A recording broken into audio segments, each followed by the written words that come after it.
Hello बच्चों, let's read the question. कह रहे the standard heat of formation of NO2 gas and N2O4 gas are 8.0 and 4.0 kilo calorie per mole respectively.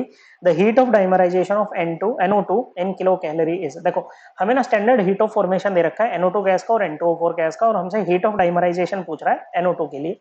देखो, heat of formation समझते हैं क्या होता है। हीट ऑफ फॉर्मेशन है, जैसे NO2 की बात कर रहा है तो हीट ऑफ फॉर्मेशन उस रिएक्शन का एंथैल्पी चेंज होता है। स्टैंडर्ड की बात कर रहा है तो उस रिएक्शन का स्टैंडर्ड एंथैल्पी चेंज होगा जिसमें NO2 गैस बनेगी, 1 मोल बनेगी, अपने कॉन्स्टिट्यूएंट एलिमेंट्स से बनेगी और कॉन्स्टिट्यूएंट एलिमेंट्स अपने स्टैंडर्ड स्टेट में होंगे। याद रखना, प्रोडक्ट आपका 1 मोल यहाँ पर होना चाहिए, जिसके लिए आपको यहाँ पर 1/2 लगाना पड़ेगा बच्चों।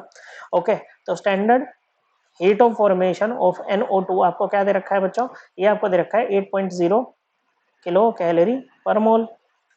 वहीं अगर N2O4 की बात करें तो सिमिलरली हम N2O4 के भी लिख ले, N2O4 के लिए भी लिख लेंगे बच्चों।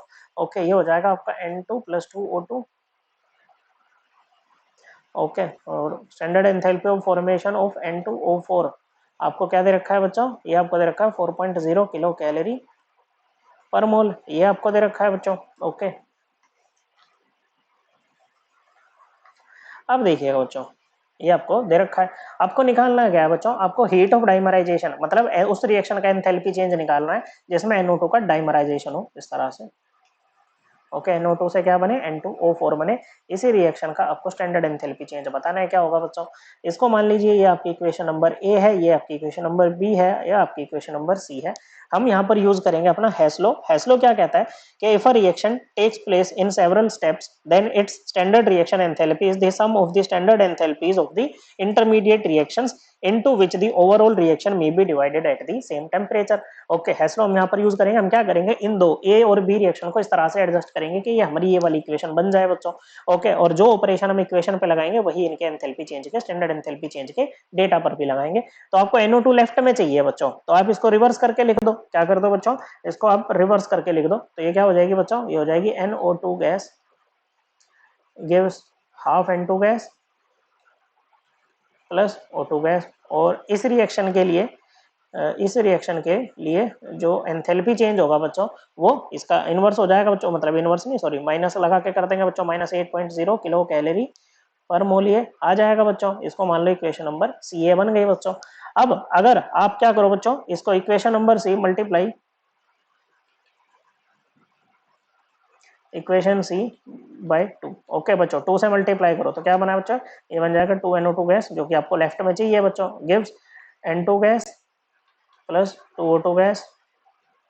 ओके बच्चों, और इसके लिए आपका स्टैंडर्ड रिएक्शन एंथैल्पी चेंज क्या आएगा बच्चों? इसको 2 से मल्टीप्लाई कर दो, -12.0 किलो कैलोरी पर मोल।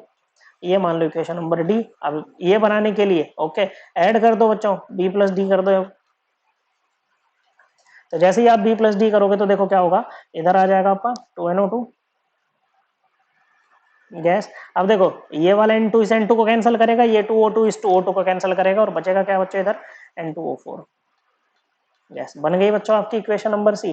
तो इसके लिए जो आपका स्टैंडर्ड रिएक्शन एंथैल्पी चेंज, या जैसे हमने यहाँ पर डेल्टा एच नोट करके लिखा है, ये क्या आ जाएगा बच्चों? डेल्टा एच नोट क्या है बच्चों? Heat of dimerisation of NO2 है। अब इनको ऐड किया तो इनके डेटा को भी ऐड करो बच्चों, माइनस का 12.0 प्लस, हालांकि मैंने इसको ये डी वाला पहले लिख दिया, लेकिन कोई दिक्कत नहीं है बच्चों से। 4.0 किलो कैलोरी पर मोल। ओके, 12 नहीं, सॉरी, 16 हो जाएगा बच्चों। ओके,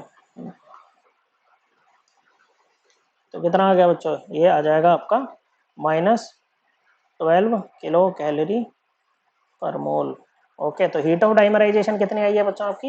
ये आई है -12 किलो कैलोरी पर मोल। Correct answer option 1। और ये जो था बच्चों अपना हेस्लो, हम इसको एनसीईआरटी से रेफर कर सकते हैं, क्लास 11th की एनसीईआरटी चैप्टर नंबर 6 में हमें जाना है बच्चों, उसमें पेज नंबर 169 पे हमें ये मिल जाएगा। ओके, सो करेक्ट आंसर क्या आया? ऑप्शन 1। आई होप आपको एकदम क्लियर हो गया होगा। थैंक यू बच्चों।